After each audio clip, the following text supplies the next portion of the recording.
Dans cette vidéo, on va résoudre deux équations fractionnaires en donnant toutes les explications.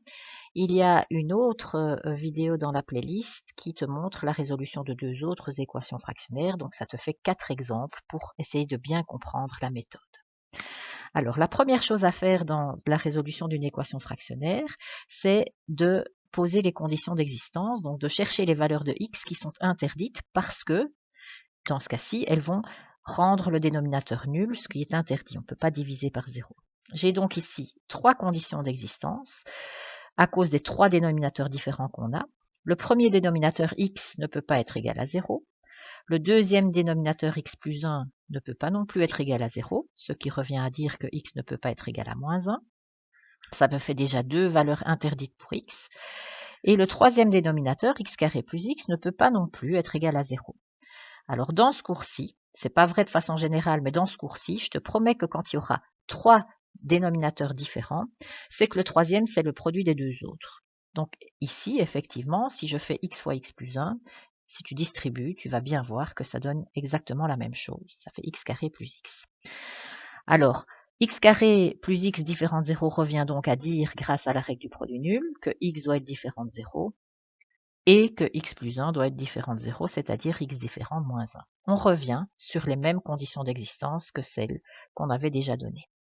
Alors, pourquoi est-ce que c'est quand même intéressant d'aller jusque-là? Mais c'est parce que cette écriture factorisée du troisième dénominateur me donne en fait le dénominateur commun que l'on va utiliser dans l'étape suivante.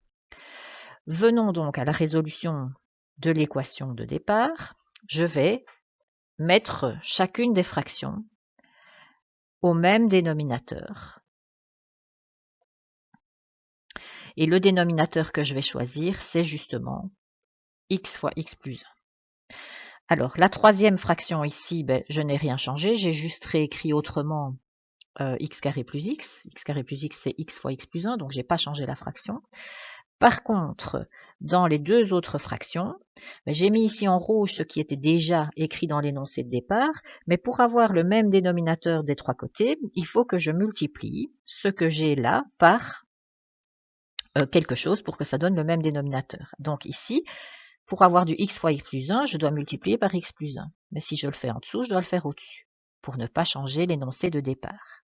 Pour la deuxième fraction, j'avais du x plus 1, je dois faire fois x pour avoir le même dénominateur que les deux autres.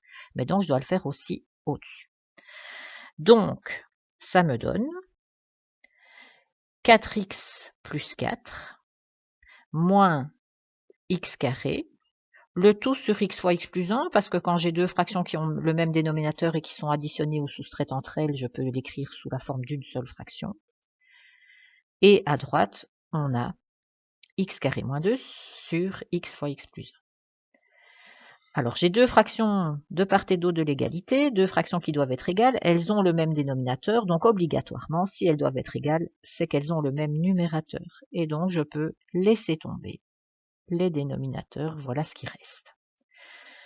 Je ramène tout du même côté, 4x plus 4, moins x carré plus 2 égale 0. Je mets les x carrés ensemble, donc moins x carré, ça me fait moins 2x carré, plus 4x, et plus 4 plus 2, ça fait plus 6.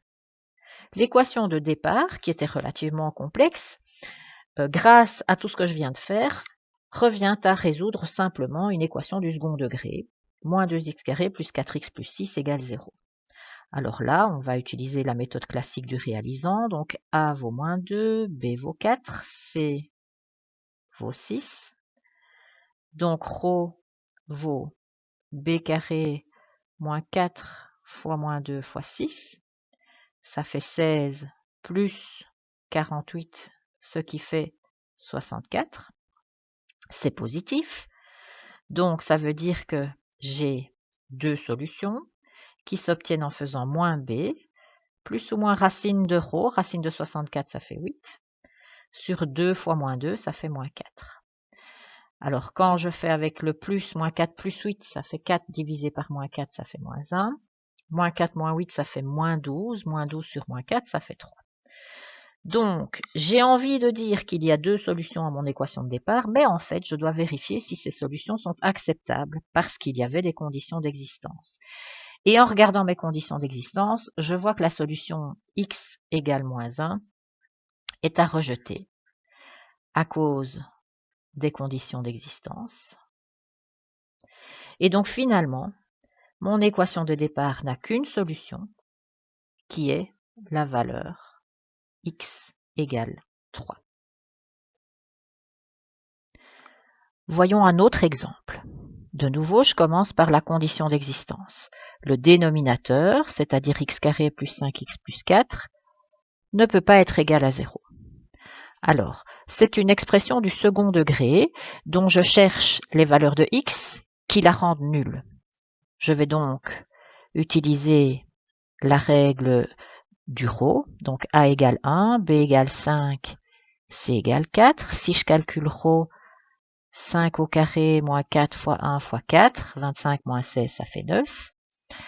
Les x qui annulent l'expression s'obtiennent en faisant moins b, moins 5, plus ou moins racine de ρ, c'est-à-dire racine de 9, ça fait 3, sur 2a, ça fait 2.